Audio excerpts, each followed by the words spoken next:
ओम पूर्णमदः पूर्णमिदं पूर्णात् पूर्णमुदच्यते पूर्णस्य पूर्णमादाय पूर्णमेवावशिष्यते. So welcome to our Saturday morning session. We shall continue on our journey of chapter 18 of Bhagavad Gita. We will start from verse number 7. But before that, I have a question which has been sent to me. So we will try to respond to that question, because that question belongs to chapter 17. Now the question is that Lord Krishna is repeatedly telling us that whenever you have any doubt on any behavior, then you should follow the route of the Shastras.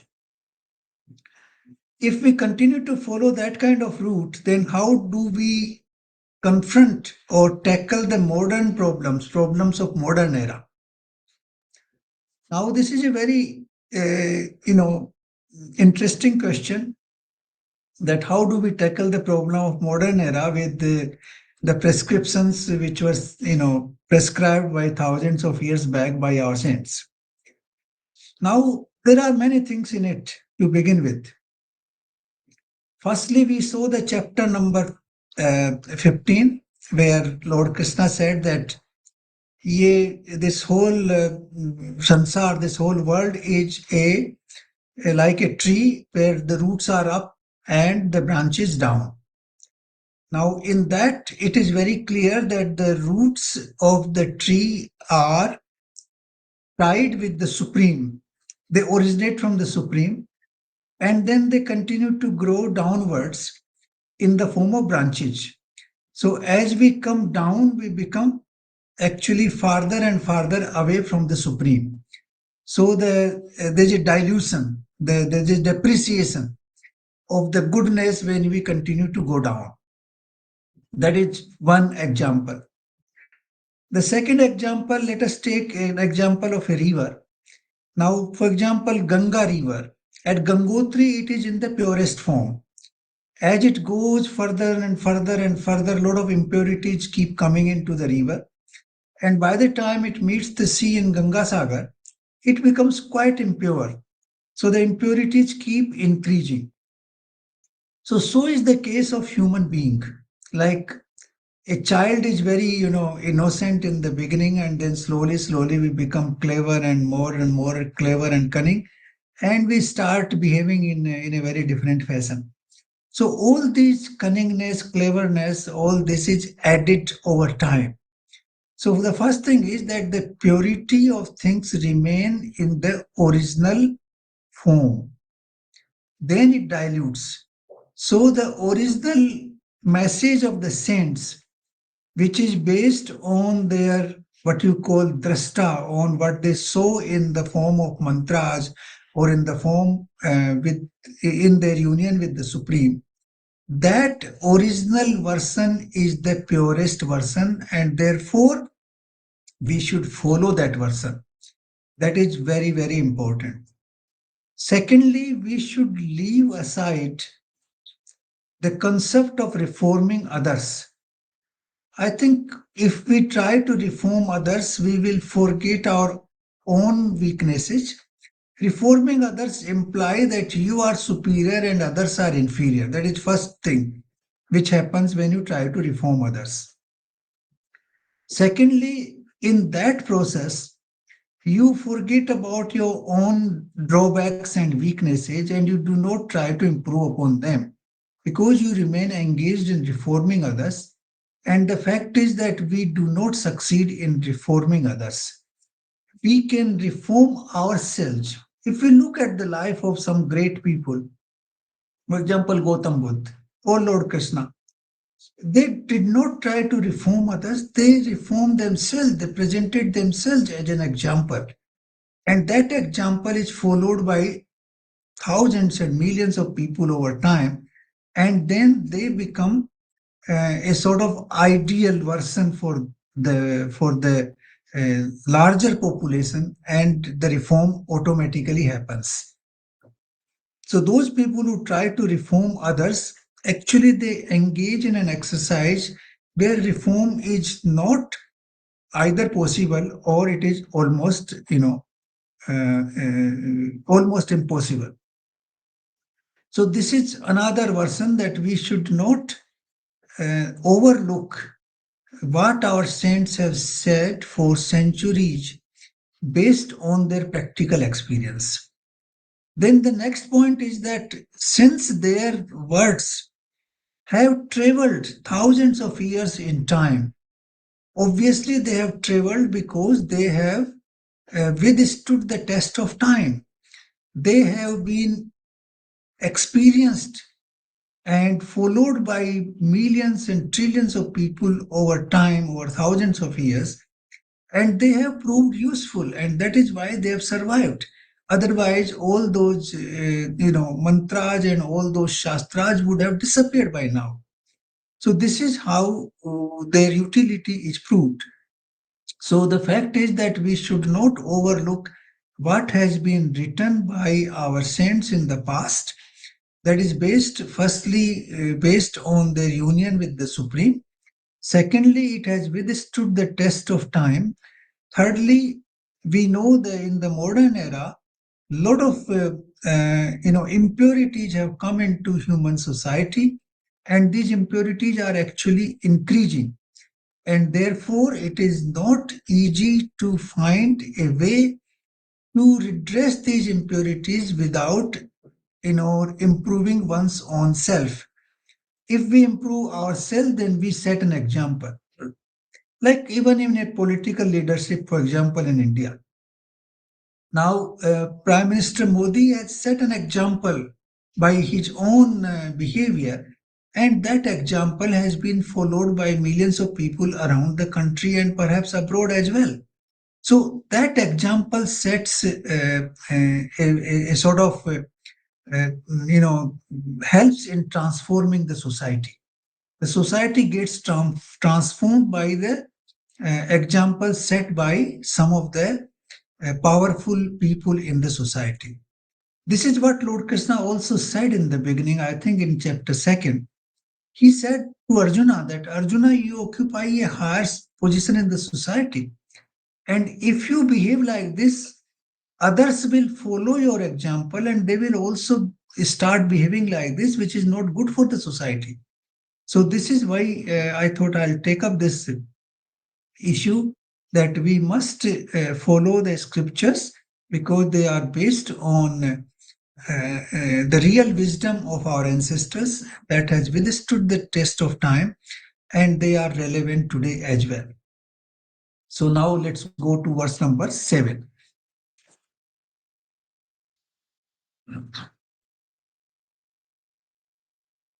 निषिद्ध और काम्य कर्मों का स्वरूप से त्याग करना उचित है, परंतु नियत कर्मों का स्वरूप से त्याग करना उचित नहीं है। इसलिए मोह के कारण उनका त्याग कर देना तामस त्याग कहा गया है। Now this is the first thing. We saw the five varieties of karmas. Two of them were nisit and kamya karma. Kamya karmas are those karma which arise because of our desires for status in the society, desire for wealth, desire for children, desire for power in the society, whatever may be the desire, they arise from those desires. So those are kamya karma. And nisiddha karma are those which are prohibited by shastras. For example, killing anybody else or hurting somebody else or unnecessarily criticizing other people, all these are nisiddha karma.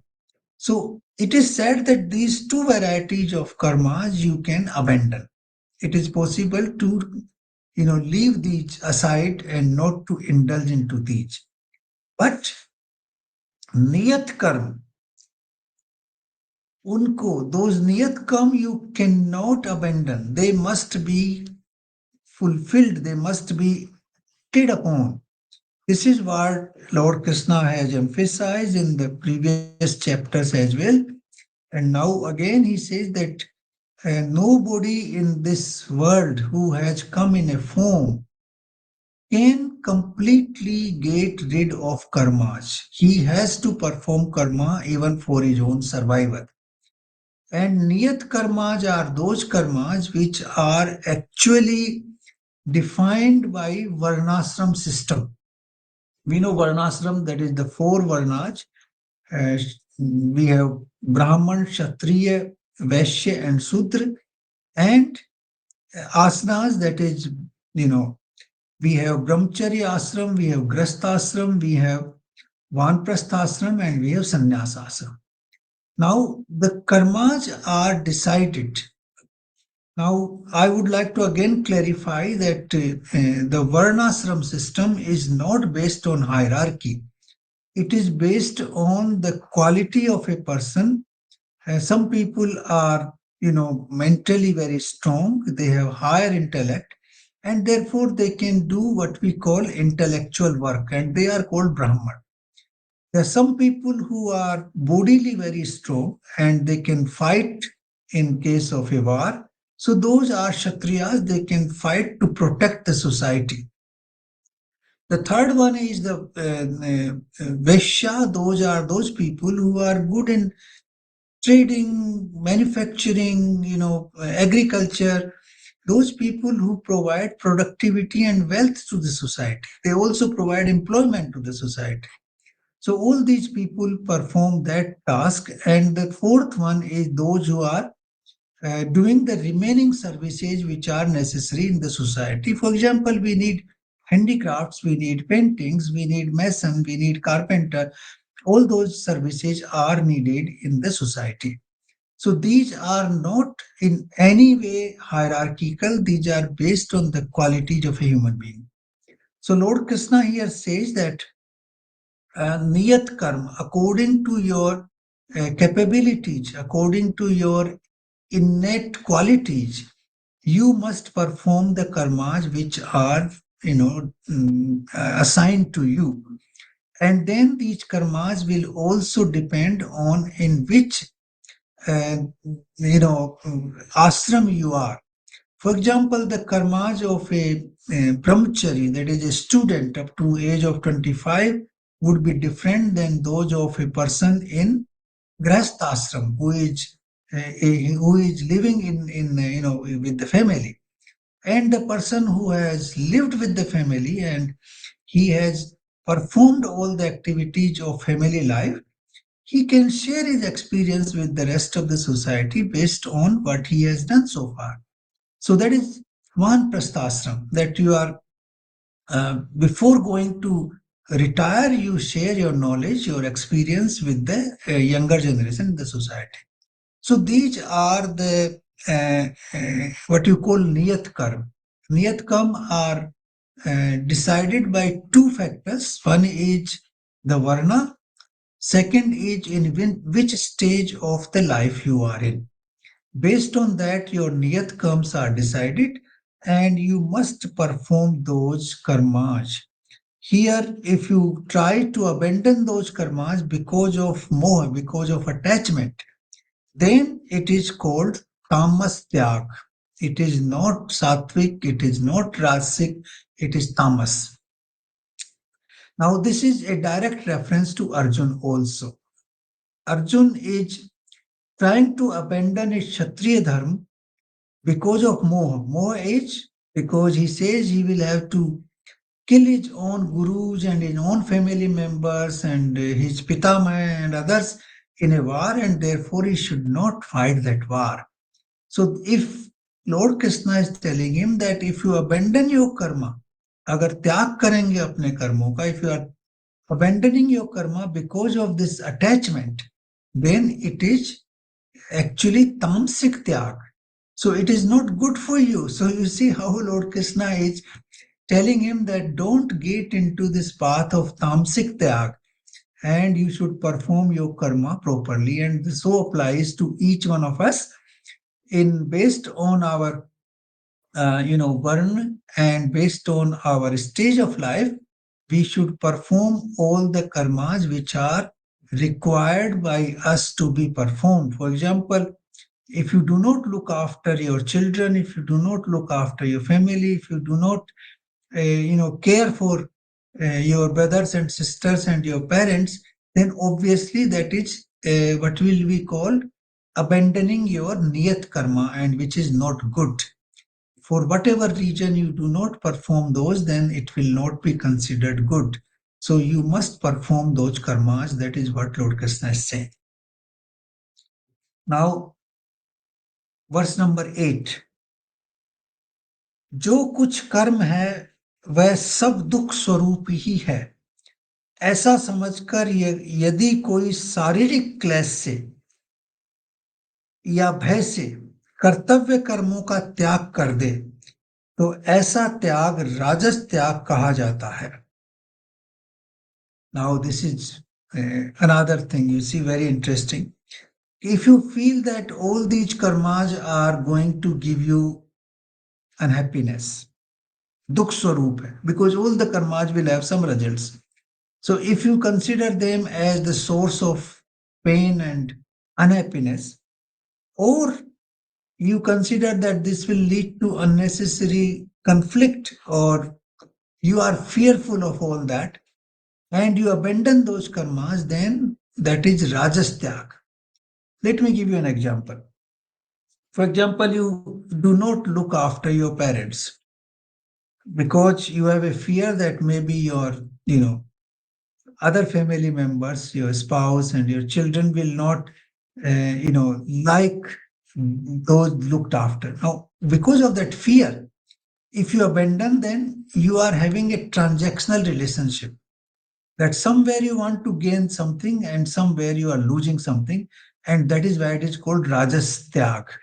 You are abandoning those karmas because of the fear, and that is rajas tyag. Now, similarly, for example, Arjun wants to abandon his karma because he feels that he may be defeated in the war, or maybe he will be killed in the war. If that is, or maybe the war will make him miserable because he would be wounded and you don't know what state he would come out of the war. So he has that fear. Now that fear which is telling him not to indulge into that karma, and if he accepts that, then it is rajas tyag. It is transactional. Anything which is transactional is rajas. That you want to gain something, and because of that gain you want to abandon your niyat karma, then it is not good. It is actually a transactional dealing. You are giving something and you are taking something. So this is what Lord Krishna says, that we must never give up the karmas which are our duty, which we must perform, which are uh, decided by the Shastras, which are decided and told to us by the wise people in the past. And those niyat karmas are falling into two categories, that is based on your varna, that is your qualities, what qualities you possess, and what stage of life you are in. Based on that, you perform those karmas, whatever may be the consequence. So here he says that if you abandon those karmas because of either fear or for reciprocity some in some other form, then it is rajas tyag. It is not a correct behavior. Now, next verse, verse number 9. हे अर्जुन, जो शास्त्र विहित कर्म करना कर्तव्य है, इसी भाव से आसक्ति और फल का त्याग किया करके अपना कर्म करता है, वह सात्विक त्याग माना गया है. Now, those people who follow the Shastras, your duties which have been decided upon based on those two factors and based on the requirements of dharma. And if you perform those karmas without attachment and without any desire to gain anything out of it, then it is sattvic. If you have some expectation that I'll get praise in the society, I'll become powerful, I'll become a king and I can rule the world, then that is actually tainted, then it becomes rajas. But it will remain sattvic so long as you do not, expect anything out of that karma, and you do not get attached to them. It's also, for example, somebody is working in a company. Now, because of that work, he has been assigned certain tasks. Now, he performed those tasks to the best of his capabilities without expecting whether he will be promoted or not, whether he will be, given higher salary or not. Irrespective of that, if he continues to perform his karmas, then he is performing it in a sattvic way. But if the person is performing with the expectation of a higher position next year, or with a higher remuneration, or with something else in return, then it becomes transactional, and then it becomes rajasic. So anything which is transactional actually turns into rajasic.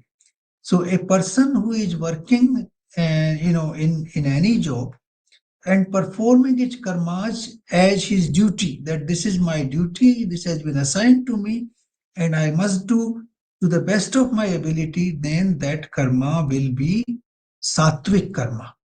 For example, if the Prime Minister of the country performs his duties uh, without expecting anything in return, if he feels that this is my duty to listen to the people of this country, and I perform that duty without any attachment, without any expectation, then it will be sattvic. And if he is expecting something in return, then it is transactional, it becomes rasic. So this is how these karmas have been defined by Lord Krishna, that if you are uh, abandoning some of your karmas because of your attachment, then it is actually tamasic. If you are abandoning them out of fear or because of some quid pro quo or some transactional relationship, then it is rasic. But if you do them without any attachment and without any expectation of any result, then it is sattvic. So this is how we should, analyze our karmas every day in life.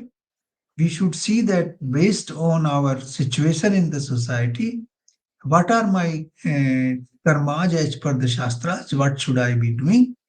And we should perform those karmas without any attachment and without any expectation. Then we are in the right path. Then verse number 10. जो मनुष्य अकुशल कर्म से तो द्वेष नहीं करता और कुशल कर्म में आसक्त नहीं होता,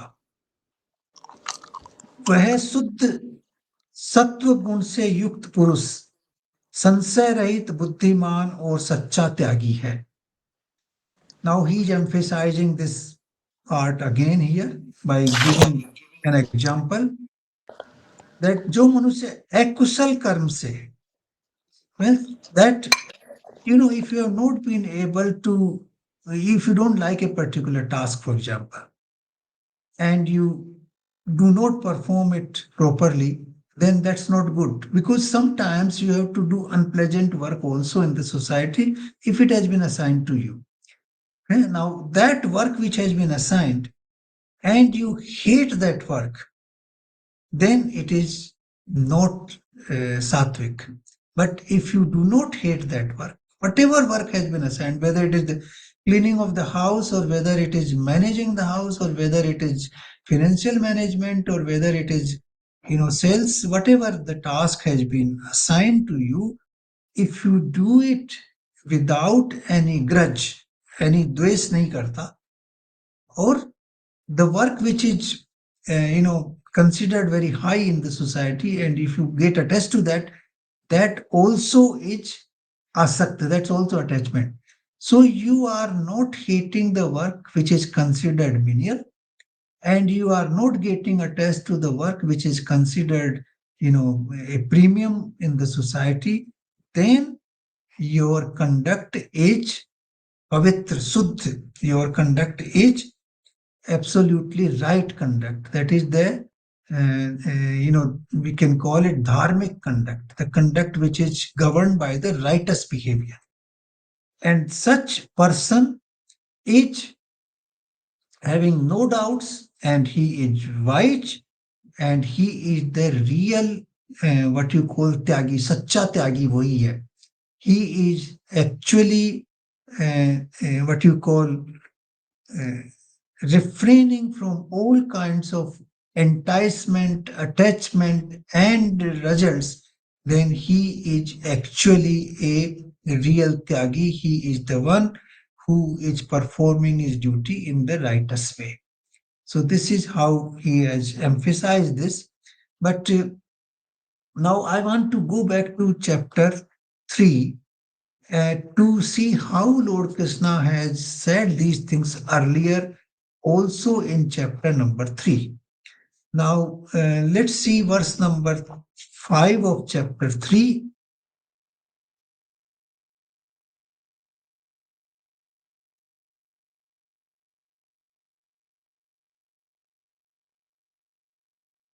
Now, the verse number 5 says that निसंदेह कोई भी मनुष्य किसी भी काल में क्षण मात्र भी बिना कर्म किए नहीं रह सकता, क्योंकि सारा मनुष्य समुदाय प्रकृति जनित गुणों द्वारा परवश हुआ कर्म करने के लिए बाध्य किया जाता है.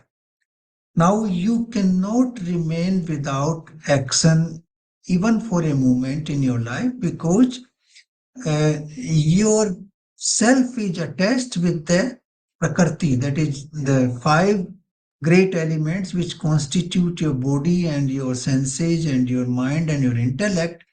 They are designed in such a way that you are forced to do the action. So therefore, you cannot remain without action even for a second. Then he has also said that you cannot remain because you have a body to maintain also, and therefore you have to perform. So that is the one thing which he has said here, that manushya jo hai, in this form in which we exist, we cannot abandon our karma even for a second. We are forced to do them because of two factors. Firstly, for survival and maintenance of body, and secondly, the prakriti which makes our body, mind, and intellect, BMI, body, mind, intellectual complex, that is automatically designed in such a way that you are forced to do the action. Then verse number 6 and 8, I will go to those two verses also of chapter 3. Verse number 6, जो मूढ़ बुद्धि मनुष्य समस्त इंद्रियों को हठपूर्वक रोक कर उनसे उन इंद्रियों के विषय का चिंतन करता रहता है, वह मिथ्याचारी और दंभी है. That you abandon the work, you are not doing any karma, but you are thinking about them all the time inside your mind. Then he says that mithyachari or dambi, that he, this kind of person is completely, what you call Bahrupya. He has two different personalities. He is not a genuine person. He is not authentic, because he is inside he is something else, outside is trying to show something else. So his demonstration is that I'm not doing anything. I'm absolutely not participating in the sansaric activities, but inside he's thinking about them all the time. We know many people who resign and go to Himalayas and ashrams, but inside they keep thinking all those things which people are doing. I gave you an example earlier that there may be a very a good looking saint who is over there, and on the other hand there may be a prostitute who is sitting on the other side of the street. Now the prostitute is all the time thinking about the saintly person, that's how good he is and how bad I am, and this person saying that he sees so enjoying life and I'm suffering. Now that contradiction is the one which is mithyachar, which is complete mithyachar, that you are not a genuine person. You are thinking of certain, what you call the action of the senses, but you are demonstrating that you are not doing it. Now that behavior is called mithyachar, and therefore Lord Krishna says that you should do what you think you are doing and what is required to be done because of the body mind complex requirements, the body mind intellect's requirement. Then verse number 8, he says, तू शास्त्र विहित कर्तव्य कर्म कर, क्योंकि कर्म न करने की अपेक्षा कर्म करना श्रेष्ठ है, और कर्म न करने से तेरा शरीर निर्वाह भी सिद्ध नहीं होगा. Now, this is what Lord Krishna said in that chapter, which is very much connected to what he is saying now. But now he is giving further refinement in chapter 18 on what he had said earlier. In earlier, he said that you have to do the karma because you are designed that way. And here also he said that you have to do the karma, but you can abandon what you call kamya karma, karmas which are coming out of your desires, and karma which are prohibited, which are nisiddh. But the niyat karma, the karms which are expected of you as a human being, you must complete them, you must perform them. And then he gives further refinement that if you do it, if you abandon those karma, niyat karma, because of your moha, because of your attachment, then you are doing tamasic activity. And if you are abandoning them out of fear or because of some quid pro quo, some return, then you are doing rasic. But if you are performing those karmas without attachment and without expectation, then you are doing a sattvic karma. So this is the further refinement on those verses which are there in in chapter 3 of Bhagavad Gita. And in verse number 10 here in chapter 18, he has emphasized it again that the karma may be small, it may be menial, whatever has been assigned to you, you must do it without any grudge and without any hatred, with all your capacity. And if the work is, of high quality, intellectual, if you consider it good, then also you should not get attached to it.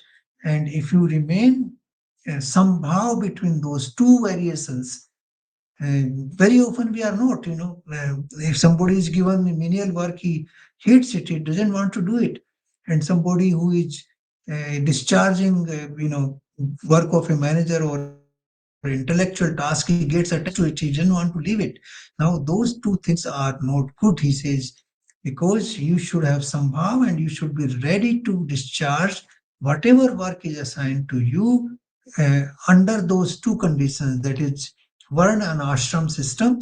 Whatever is your niyat karma, you should be able to perform that karma irrespective of the outcome, irrespective of any quality, that is you may assign a particular quality, that this is a higher quality work, this is lower quality work. You should not get into that process. All the work, whether it is menial or whether it is intellectual, they are all good, and you must consider them good and perform them equally well. And then only you are considered wise and you are considered tyagi, that you are really doing a correct work in life. So this is how verse number 10 is. Now we'll take verse number 11. Now this verse goes to the verse number 3 of verse number 5 of chapter 3. क्योंकि शरीरधारी किसी भी मनुष्य के द्वारा संपूर्णता से सब कर्मों का त्याग किए जाना शक्य नहीं है, शक्य नहीं है. इसलिए जो कर्म फल का त्यागी है वही त्यागी है, यह कहा गया है. क्योंकि शरीरधारी मनुष्य, मनुष्य, वी हैव दिस बॉडी, इसलिए संपूर्णता से कर्मों का त्याग करना शक्य नहीं. It is not even possible to abandon all the work. You have to do the action to even to survive, to maintain your body.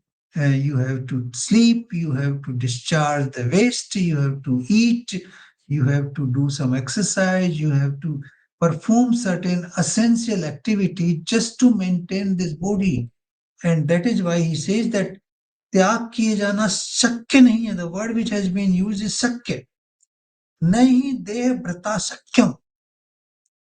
That is, it is not possible at all. Eh? Tatyam karma sanavashyat. That you cannot abandon all the works because you are in this body form. In this form, you have to do certain karmas and therefore you cannot abandon them. What you can abandon is the outcome and attachment to those karmas. And this is what he says here, that if you are able to, you know, abandon the expectations, and if you are able to abandon the attachment toward those karmas, then you are perfectly right, then you are doing this. So this is what the real tyagi is this guy who is able to attach, who is able to abandon the attachment and the expectation out of the work you are doing, but work you must do, work you must perform and perform with the best of your abilities. Now, segregating the two is not an easy process, and that is why we need manan and we need abhyas every single day. I was also trying to think about this, that how we actually come to this stage where you can abandon the attachment and outcome completely. You see, the best way to do is you think about a task. Like now we are thinking about, so I'm thinking about this task that we are meeting today and we are talking on Bhagavad Gita. Now, here our effort should be to understand this knowledge in the best possible way, irrespective of what happens afterwards. If we concentrate on this understanding part in our best way, the outcome will automatically be good. It will not be bad, it will automatically be good. If we keep thinking only about the outcome, then our efforts will not be good. Actually, our part of our energy will be lost in the outcome and not in the effort. So the effort will be lacking in that situation. And then naturally the outcome will be inferior. So the best outcome will happen when you don't think about outcome, but you think about your efforts in the best possible way. Look at a soldier on the battlefield. Now, if the soldier in the battlefield thinks that, I have to win this, then he will not be able to concentrate on a strategy to attack the enemy and to destroy the enemy. Now, he will be totally engaged in destroying the enemy, irrespective of what happens afterward, then his performance would be far superior. He will he will do a task which is absolutely fantastic, and naturally the outcome will be good. So this is how we have to think, that whatever work is assigned to us, whatever work we decide that this is our duty to do, just concentrate on the work, not on the outcome. Like, let me give you another example. When I go to play golf, now you have to think best possible swing you can take to hit the ball. It is not that where the ball will go. If you keep thinking the ball should go there, then your effort of hitting the ball will be lacking and you will not be able to do justice. But if you do your best possible swing and hit the ball correctly, the ball will automatically reach the destination where it is supposed to reach. So, this is how every action we have to think in our life, that how we can abandon the expectation and attachment. Okay, attachment we abandon in that sense that we do not get addicted to a particular way of life, because the way of life can change. Today we are, for example, living in a particular city and in a particular house, you get attached to it, and tomorrow you are sent somewhere else, you live in a different city. different variety of house and you feel miserable. Okay, that was good, and I feel very, uncomfortable here in the new place, new house.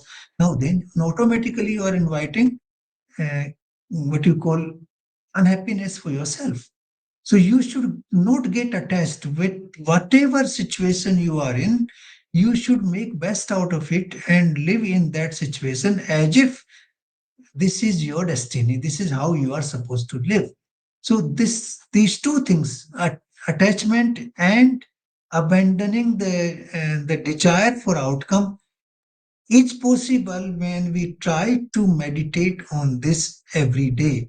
In the daytime, when you perform a lot of activities, try and do some exercise on these two things, and I'm sure you will find that it is possible to do,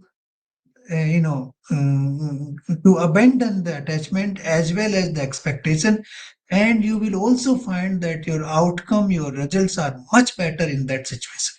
So this is practice which we need to do, and we need to do in respect of our daily karmas. Now, karmas we should not abandon, which are required to be done, but kamya karma and karmas which are prohibited we can abandon, because if we do prohibited karma we will invite trouble for ourselves. For example, if we kill somebody, naturally there would be police after us, and one day, if not immediately but sooner or later, you would be caught. And so why to indulge into karma which is prohibited? Secondly, kamya karma, they keep multiplying, because if you want to have one, for example, one small car, and then once you get a car, then you will get desire to have a bigger car, and then after getting a bigger car, you will have a desire to get two cars, and then five cars, and then maybe a helicopter. So these are desires which keep multiplying. So kamya karma is actually giving birth to more karma, more desires, and those desires grow in geometric progression. And therefore, we should try to avoid karma karma as far as possible. But the niyat karma, the karma which are required to be done in as per the varnashram system, that in which what are your qualities as a human being? You are intellectual, or you are bodily strong, or you are good in productive activities. Whatever karma you are supposed to do, you should do that. And the stage of life, whether you are in grahast ashram or in vanprasth, what are the karmas which are required? The combination of the two will decide the niyat karma for you, and I think we should engage in those karmas with best of our ability, and then the outcome will naturally be the best. So this is where we'll stop today. Verse number 11, I think we have finished there. And 12 onwards, we will have something different. So this is a very practical chapter, and we can build upon this chapter after going again to some of the verses of chapter 3, because chapter 3 provides the foundation, and here there is a further refinement on the karmic theory, on the theory of karmas, how we can do our karmas. So it is very clear that we must not abandon our karmas. We must not abandon our karmas because of attachment, or because of fear, or because of quid pro quo. We must perform the niyat karma, the karmas which are required to be done because of our stage of life, and because of our varna system or our ability to perform a particular karma. And those karmas should be performed without attachment and without expectation. I think that will give the best outcome. I can tell you, I don't claim that I have been able to detach myself completely or to abandon the outcome completely. But yes, I have proceeded on that path, and I can assure you that your happiness will grow and your efficiency will grow because of these two things if we can adopt in life slowly, slowly. So thank you very much. We'll stop here today. If you have any question, we'll try to discuss and find an answer to that. Thank you.